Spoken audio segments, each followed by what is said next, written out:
বিশ্ববাজারে যখন সোনা ও রূপাসহ বিভিন্ন পণ্যের দামে বড় ধরনের পতন, ঠিক তখনই দেশের বাজারে একেবারে উল্টো চিত্র। আন্তর্জাতিক বাজারে ধসের মধ্যেই বাংলাদেশের স্বর্ণের দাম আরও বেড়েছে।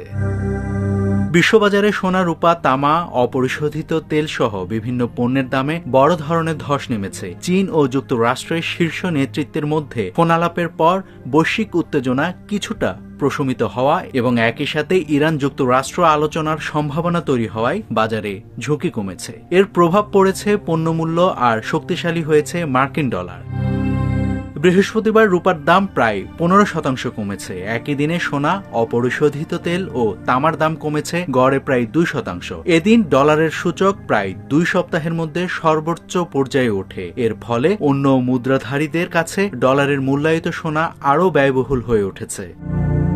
বাংলাদেশ জুয়েলার্স অ্যাসোসিয়েশন বাজুস একদিনে 2 দফা দাম বাড়িয়ে 22 ক্যারেট স্বর্ণের ভরি নির্ধারণ করেছে 2,62,090 টাকা। 3রা ফেব্রুয়ারি সমন্বয় করা এই দামেই আজ 5 ফেব্রুয়ারি দেশের বাজারে স্বর্ণ বিক্রি হচ্ছে। বাজুস জানায়, স্থানীয় বাজারে তেজাবি স্বর্ণের দাম বাড়ায় নতুন করে মূল্য সমন্বয় করা হয়েছে। চলতি বছর এখন পর্যন্ত স্বর্ণের দাম সমন্বয় হয়েছে 24 বার। 22 ক্যারেট রূপার ভরি এখন 6,532 টাকা।